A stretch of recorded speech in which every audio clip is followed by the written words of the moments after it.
मराठवाडा मुक्ती संग्राम दिनानिमित्त संघर्षशाली आणि क्रांतिकारी लढायाच्या थोडक्यात इतिहास मराठा सेवा संघर्षाचे प्रशिक्षक प्रा. संतोष देवराय यांनी भाषणातून व्यक्त केला.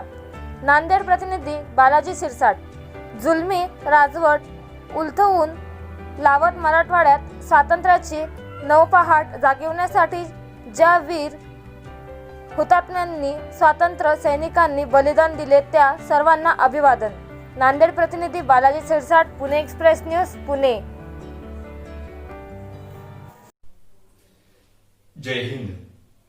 आज 17 सप्टेंबर 2020, 73वा मराठवाडा मुक्ती संग्राम दिन. सर्वप्रथम मराठवाडा मुक्ती संग्राम दिनाच्या आपल्या सर्वांना मनापासून हार्दिक शुभेच्छा देतो. मराठवाडा निजामाच्या जुलमी जोखडातून मुक्त व्हावा आणि हैदराबाद संस्थान स्वतंत्र भारतात विलीन व्हावं यासाठी अनेक ज्ञात अज्ञात लोकांनी स्वतःचं रक्त सांडलं, स्वतःचं बलिदान दिलं. अनेकांच्या त्यागातून आणि बलिदानातून हैदराबाद संस्थान स्वतंत्र भारतात विलीन झालेलं आहे. ज्यांनी या मायभूमीसाठी स्वतःचं रक्त सांडलं त्या वीर हुतात्म्यांना आणि स्वातंत्र्य सैनिकांना मानाचा मुजरा. त्यांच्याबद्दल अभिमानानं म्हणावंसं वाटतं. आओ झुक सलाम करे उनको, आओ झुक सलाम करे उनको जिनकी जिंदगी में ये मुकाम आता है. बहुत खुशनसीब होते हैं वह लोग जिनका खून वतन के काम आता है, जिनका खून वतन के काम आता है. हैदराबाद संस्थान स्वतंत्र भारतात विलीन व्हावं ही इच्छा हैदराबाद संस्थानात राहणाऱ्या प्रत्येक माणसांची होती. परंतु हैदराबादचा निजाम मात्र त्याला स्वतंत्र राजा व्हावं अशी त्याची इच्छा होती. राजा व्हावं अशी निजामाची इच्छा तर जनतेला स्वातंत्र्याची आस लागलेली होती आणि त्यामुळेच निजाम आणि सर्वसामान्य जनता यांच्यामध्ये संघर्ष झाला. खरे तर 1724 पासून 1948 पर्यंत आशफिया घराण्याची सत्ता हैदराबाद संस्थानावर होती. हैदराबाद संस्थान तसं एक सगळ्यात मोठं आणि श्रीमंत संस्थान होतं. ज्या संस्थानचं परिक्षेत्र 95,337 चौरस मैल होतं. ज्या संस्थानची लोकसंख्या 1,64,00,000 होती आणि संस्थानचं वार्षिक उत्पन्न 25 करोड रुपये होतं. याचाच अर्थ त्यावेळेतलं हे सगळ्यात मोठं आणि श्रीमंत संस्थान होतं. या हैदराबाद संस्थानामध्ये 16 जिल्हे होते, ज्यामध्ये आंध्र प्रदेशातील तेलुगू भाषिकाचे 8, मराठवाड्यातील 5 आणि कर्नाटकातील 3 अशा 16 जिल्ह्याचं परिक्षेत्र असणारं हैदराबाद संस्थान होतं. निजामाची तीव्र कांक्षा होती की स्वतंत्र राजा व्हावं, जनता मात्र स्वातंत्र्याची भुकेली होती. त्यामध्येच हैदराबाद स्टेट काँग्रेसनं हैदराबाद संस्थान स्वतंत्र भारतात विलीन करावं अशी मागणी केली आणि यातूनच निजामाने हैदराबाद स्टेट काँग्रेसवर बंदी घातली. त्यांच्या धार्मिक कार्यक्रमावर बंदी घातली, सण समारंभावर बंदी घातली, वाद्यावर बंदी घातली आणि यातूनच जनता आणि निजाम याच्यामध्ये संघर्ष सुरू झाला. या संघर्षाचं लोण मराठवाड्यातील नांदेड जिल्ह्यातही होतं. नांदेड जिल्हा ही क्रांतिकारी भूमी आहे, ऐतिहासिक भूमी आहे. इथल्या अनेक क्रांतिकारकांनी, हुतात्म्यांनी निजामाच्या विरोधात सशस्त्र संघर्ष उभा केला.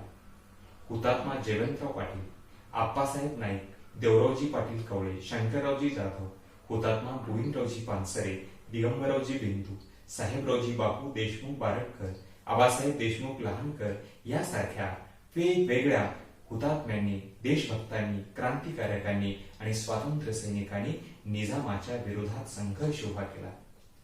महाराष्ट्राचे आधुनिक भगीरथ, देशाचे माजी गृहमंत्री श्रद्धेय डॉक्टर शंकररावजी चव्हाण साहेब यांनीही या हैदराबाद मुक्ती संग्राम लढ्यामध्ये स्वतःला झोकून दिलं. त्यावेळी उमरखेड इथे स्वातंत्र्य सैनिकाचा कॅम्प होता आणि त्या कॅम्पहून मराठवाड्यातील वेगवेगळ्या क्रांतिकारकांना रसद पुरवली जायची. एक घटना अतिशय महत्वाची मला या ठिकाणी सांगितली पाहिजे. मराठवाड्यामध्ये 1000 स्वातंत्र्य सैनिकांचं विशिष्ट स्वरूपाचं आंदोलन होणार होतं. त्यासाठी त्यांना मराठवाड्यातून रसद मिळणार होती म्हणून सगळे 1000 स्वातंत्र्य सैनिक मराठवाड्यामध्ये घुसले. परंतु दुर्दैवाने ऐन वेळी त्यांना मिळणारी रसद मिळणार नव्हती आणि हा निरोप त्या 1000 सैनिकांना द्यायचा होता. अतिशय अवघड आणि कठीण काम, कारण ती रसद नाही मिळाली तर निजामाच्या रझाकारासोबत त्यांना संघर्ष करता येणार नाही आणि 1000 लोकांचा जीव धोक्यात आहे. अशा वेळेस त्या कॅम्पची अतिशय महत्वाची जबाबदारी असणारी डॉक्टर शंकररावजी चव्हाण यांच्यावर होती. डॉक्टर शंकररावजी चव्हाण साहेबांनी कुठलाही विचार न करता, खरं तर पावसाळ्याचे दिवस होते, पैनगंगा नदी दुथडी भरून वाहत होती. अशा वेळेस शंकररावजी चव्हाण साहेबांनी स्वतःचा जीव धोक्यात घालून पैनगंगेमध्ये उडी घेतली आणि पोहत तेव मराठवाड्यातील त्या सैनिकांना निरोप दिला. स्वातंत्र्य सैनिक अभिमानाने सांगत, जर शंकररावजी चव्हाणांचा तो निरोप आम्हाला मिळाला नसता तर 1000 लोकांचा जीव धोक्यात होता. म्हणजे हजारांचा जीव वाचवण्यासाठी स्वतःचा जीव धोक्यात घालणारे शंकररावजी चव्हाण साहेब हे देखील एक हडाचे स्वातंत्र्य सैनिक म्हणून आपल्या मनात त्यांच्याविषयीचा आदर कायमच आहे. सगळ्या जातीच्या, सगळ्या धर्माच्या, सगळ्या पंथांच्या, सगळ्या वयोगटातल्या, विशेषतः पुरुष आणि महिला देखील आणि लहान मुलं देखील या लढ्यामध्ये सहभागी झाले होते. शेवटी निजामाला झुकावंच लागलं आणि भारताचे पोलादी पुरुष सरदार वल्लभभाई पटेल आणि पंडित जवाहरलाल नेहरू यांच्या विचारावर प्रभाव असणाऱ्या आप्पासाहेब नाईकांनी कंधार तालुक्यातील कल्लाळी येथे मोठा संघर्ष उभा केला होता. त्यांनी गढीवर तिरंगा फडकवला. त्याचा परिणाम म्हणून रझाकाराने गढीला वेढा दिला होता. सगळे गावकरी गढीत होते. गढीवर अतिशय मोजकं मनुष्यबळ आणि शस्त्रसाठा अल्प होता. रझाकाराकडे प्रचंड शस्त्र होता. तरीही 29, 30 आणि 31 जुलै 3 दिवस आप्पासाहेब नाईक आणि त्यांच्या 35 सहकार्याने रझाकाराच्या विरोधात सशस्त्र बंड केलं, लढा दिला. शेवटी रझाकार घुसले आणि 35 लोकांना एकाच सरणावर ठेवून जाळलं. जरी 35 हुतात्मे झाले तरी त्यांच्यातून स्फुल्लिंग आणि क्रांती पेटली आणि हजारो स्वातंत्र्य सैनिक पुन्हा नव्याने उभे राहिले. म्हणून आप्पासाहेब नाईकांचाही लढा आपल्याला लक्षात घ्यावाच लागेल. शेवटी भारताचे पोलादी पुरुष सरदार वल्लभभाई पटेल यांच्या आदेशानुरूप मेजर जनरल जे.एम. चौधरी यांच्या नेतृत्वाखाली मराठवाड्यामध्ये आणि हैदराबाद संस्थानामध्ये भारतीय सैन्य आलं. 13 सप्टेंबरला सैन्य आलं आणि 17 सप्टेंबर पर्यंत सैन्य हैदराबाद पर्यंत पोहोचलं आणि निजामाने शरणागती पत्करली. हे जे सैनिकांची कारवाई होती, या कारवाईला विश्वरत्न महामानव डॉक्टर बाबासाहेब आंबेडकरांनी अतिशय चातुर्याने आणि आपल्या बुद्धी कौशल्याने यांना सैनिकी लढा किंवा सैनिकाने आक्रमण केलं असं दाखवलं नाही. कारण जर सैनिकाने आक्रमण केलं तर एका देशाने दुसऱ्या देशाच्या विरोधात उभारलेला तो लढा ठरेल आणि यामुळे आंतरराष्ट्रीय पातळीवर भारताला ते कदाचित थोडस अडचणीचं ठरेल. हा विचार करून विश्वरत्न महामानव डॉक्टर बाबासाहेब आंबेडकरांनी या सैनिकी लढ्याला पोलीस ऍक्शन असं नाव दिलं आणि अवघ्या 4 दिवसामध्ये भारतीय सैन्याने निजामाला जेरीस आणलं आणि निजाम शरणार्थी झाला. हैदराबाद संस्थान स्वतंत्र भारतात विलीन झालं आणि मराठवाडा मुक्त झाला.